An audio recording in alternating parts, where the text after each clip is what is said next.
নমস্কার বন্ধুরা, আজকে রান্নাঘরে আপনাদের সবাইকে স্বাগত জানাই। আজকে আমি পেঁয়াজ রসুন ছাড়া সম্পূর্ণ নিরামিষ বিরিয়ানির রেসিপি আপনাদের সঙ্গে শেয়ার করব। তার জন্য এখানে আমি নিয়ে নিয়েছি 700 গ্রাম বাসমতি চাল। চালটাকে পরিষ্কার করে ধুয়ে আধ ঘন্টা আমি জলে ভিজিয়ে রাখবো। রান্নার আধ ঘন্টা আগে যদি চালটা ভিজিয়ে রাখা যায় তাহলে ভাতটা কিন্তু খুব ঝরঝরে হয়। আপনারা প্রথম থেকে শেষ পর্যন্ত ভিডিওটা দেখবেন, আশা করি আপনাদের ভালো লাগবে। যদি নিরামিষ বিরিয়ানির রেসিপি আপনাদের ভালো লাগে তাহলে অবশ্যই আমার চ্যানেলটা সাবস্ক্রাইব করে নেবেন আর পাশের বেল আইকনটি বাজিয়ে দেবেন, আমি যখন কোনো নিত্য নতুন রেসিপি আপলোড করব সবার আগে পাওয়ার জন্য। তাহলে চলুন চালটা ধুয়ে নিয়ে আসি। দেখুন বন্ধুরা, আমি চালটা পরিষ্কার করে ধুয়ে নিয়ে এসেছি। এবার চালটাকে আমি ভিজিয়ে রেখে দেবো। চালটা ভিজতে ভিজতে আমি ততক্ষণ বাকি কাজগুলো সেরে নেব। এখানে আমি আলু পরিষ্কার করে ছুলে ধুয়ে নিয়েছি, আর আলুগুলো এরকম বড় বড় করেই কিন্তু দিতে হবে। বিরিয়ানির আলু আমরা যেমন দিই সেই রকম। যারা একদম মাছ মাংস খান না, যারা পুরো নিরামিষ খান, তারা এইভাবে অবশ্যই বাড়িতে নিরামিষ বিরিয়ানি করে খাবেন, খেতে কিন্তু খুব ভালো লাগবে। তাহলে এবার আমি আলুগুলোকে সিদ্ধ করে নেব। তার জন্য একটা প্রেসার কুকার নিয়ে নেব। আমি প্রেসার কুকারে করছি, আপনারা চাইলে আলুটা একটু কড়াইতেও সিদ্ধ করে নিতে পারেন। আমি প্রেসার কুকারে জল নিয়ে নিয়েছি। এবার দিয়ে দেবো লবণ, একটুখানি হলুদ গুঁড়ো আর একটুখানি লঙ্কার গুঁড়ো দিয়ে আলুগুলো আমি সিদ্ধ করে নেব। একটা সিটি আমি দেবো প্রেসার কুকারে, কেন আলু একদম গলে গেলে কিন্তু ভালো লাগবে না খেতে।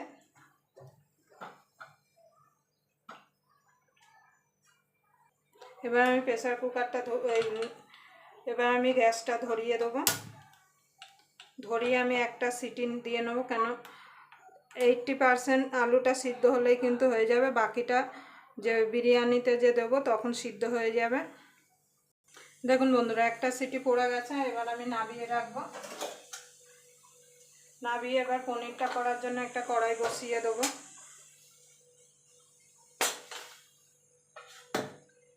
এখানে আমি 400 গ্রাম পনির নিয়েছি, আর পনিরগুলোকে এইভাবে আমি কেটে নিয়েছি। এবার পনিরে কিছু মশলা মাখিয়ে নেব। তার জন্য দিয়ে দেবো স্বাদ মতো লবণ,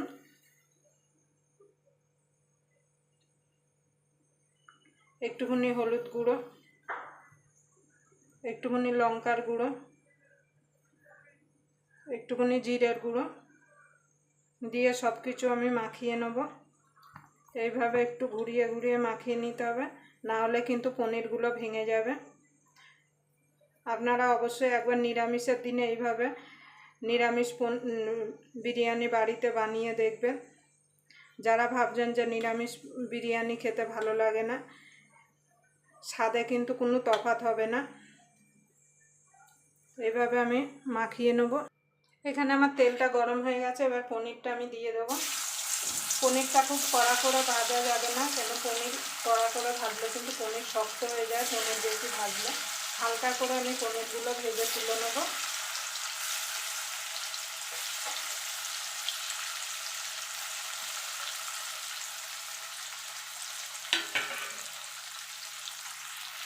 দেখুন বন্ধুরা, পনিরগুলো আমার ভাজা হয়ে গেছে, গায়ে কালার ধরে গেছে। এবার আমি পনিরগুলোকে তুলে নেব।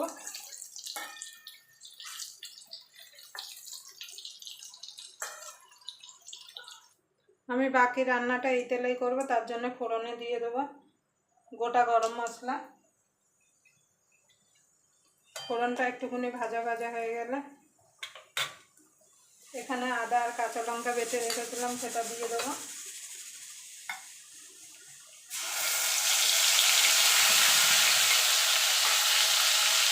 আদা আর কাঁচা লঙ্কাটা একটুখানি ভাজা ভাজা করে নেব, যাতে আদার কাঁচা গন্ধটা চলে যাওয়া পর্যন্ত। আদার কাঁচা গন্ধটা চলে গেছে। এবার এর মধ্যে কিছু গুঁড়ো মশলা অ্যাড করবো। অল্প করে হলুদ গুঁড়ো, হাফ চামচ জিরের গুঁড়ো, হাফ চামচ ধনের গুঁড়ো আর হাফ চামচ লঙ্কার গুঁড়ো। অল্প করে লবণ দেবো। দিয়ে ভালো করে কষিয়ে নেব। সামান্য একটুখানি জল দিয়ে দেবো যাতে মশলাটা পুড়ে না যায়। এখানে দিয়ে দেবো অল্প করে বিরিয়ানি মশলা। এটা আমার ঘরে বানানো বিরিয়ানি মশলা।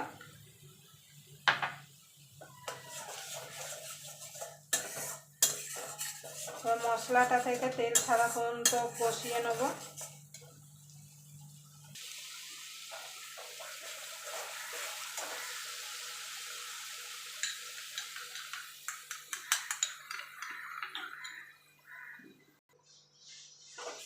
আমি টক দইটা দিয়ে ভালো করে মিশিয়ে নেব। আর আপনারা যখন টক দইটা দেবেন অবশ্যই গ্যাসটা একদম লোতে রাখবেন, নাহলে টক দইটা কিন্তু কেটে যেতে পারে।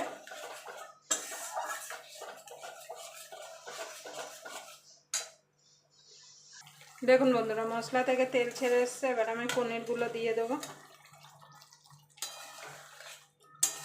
এবার হালকা হাতে নেড়ে দিতে হবে, না হলে পনিরগুলো কিন্তু ভেঙে যাবে।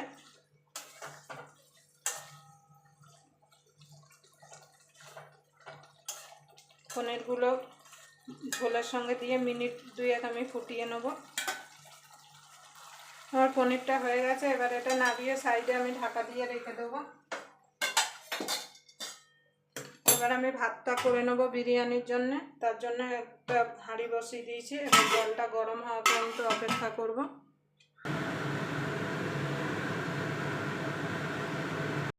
দেখুন বন্ধুরা, জলটা গরম হয়ে গেছে। এবার দিয়ে দেবো সাজিরে আর কিছু গোটা গরম মশলা, একটুখানি সাদা তেল,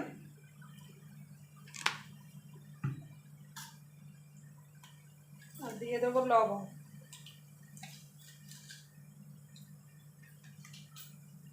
দেখুন বন্ধুরা, জলটা ফুটে গেছে। চালটা ধুয়ে রেখেছিলাম, দিয়ে দেবো।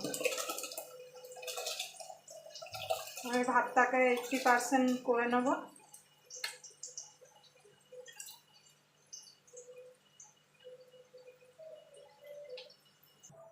দেখুন বন্ধুরা, আমার ভাতটা হয়ে গেছে। এবার আমি ভাতটার ফ্যানটা ঝরিয়ে নেব।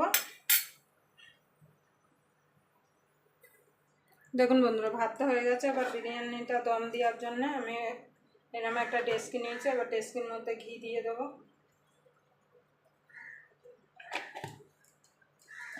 দিয়ে ঘিটা ভালো করে মাখিয়ে নেব ডেস্কির গায়ে। আমি ডেস্কিতে ভালো করে ঘি মাখিয়ে নিয়েছি। এবার আমি ভাত দিয়ে দেবো অল্প করে।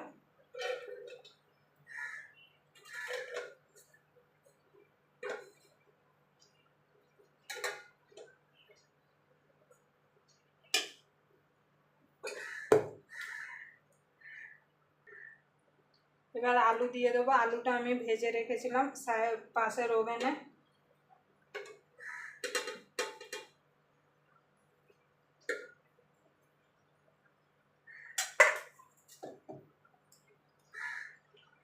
এবার দিয়ে দেবো বিরিয়ানি মশলা।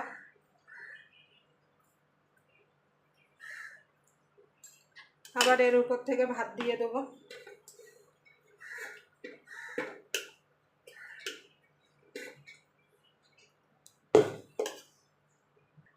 এবার যে পনিরটা করে রেখেছিলাম সেই পনিরটা দিয়ে দেবো।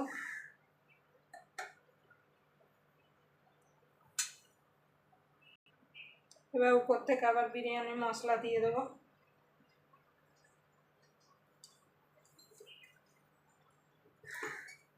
উপর থেকে আবার ভাত দিয়ে দেবো।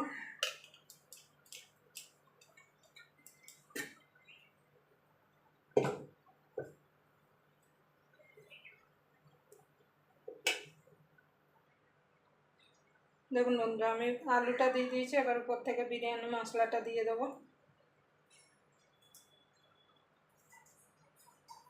দিয়ে অল্প করে ভাত দিয়ে দেবো।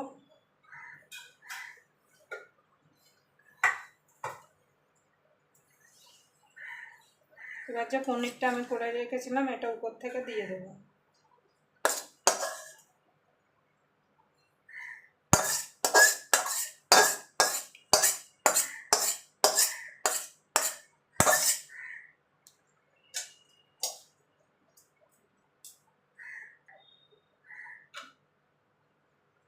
এবং উপর থেকে বিরিয়ানি মশলাটা দিয়ে দেবো।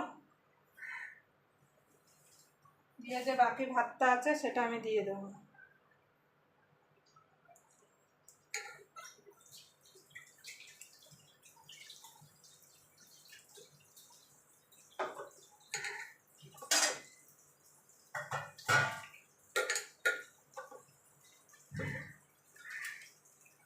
এখানে আমি গরম দুধে কেওড়া জল, গোলাপ জল আর আতর দিয়ে রেখেছিলাম, আর একটুখানি ফুড কালার দিয়েছি, আমার কাছে কেশর নেই বলে।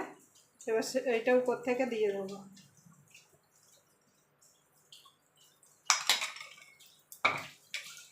এবার একটু ঘি দিয়ে দেবো।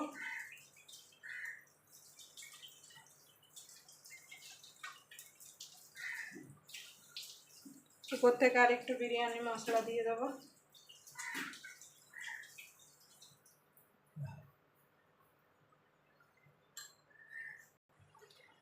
দেখুন বন্ধুরা, আমি দম দেওয়ার জন্য একটা চাটু বসিয়ে দিয়েছি। এবার আমি এটা বসিয়ে দেবো, বিরিয়ানির ডেস্কিটা বসিয়ে দেবো, দিয়ে 5 মিনিট আমি জোরে রাখবো। তারপর 15 মিনিট আমি কমিয়ে দম দিয়ে নেব, আর উপরে ভারী একটা কিছু চাপিয়ে দেবো। দেখুন বন্ধুরা, 20 মিনিট হয়ে গেছে দম দিয়ে। এবার আমি গ্যাসটাকে নিভিয়ে দেবো। নিভিয়ে আরও 5 মিনিট আমি এইভাবে ঢাকা দিয়ে রেখে দেবো। তারপরে খুলে দেখাচ্ছি আপনাদের যে বিরিয়ানিটা কেমন হলো। দেখুন বন্ধুরা, আমার বিরিয়ানিটা দম দেওয়া হয়ে গেছে। আর দেখুন কত ঝরঝরে হয়েছে। দেখুন, আবার আপনাদের সঙ্গে কোনো নতুন রেসিপি নিয়ে দেখা হবে। ততক্ষণ পর্যন্ত আপনারা ভালো থাকবেন, সুস্থ থাকবেন।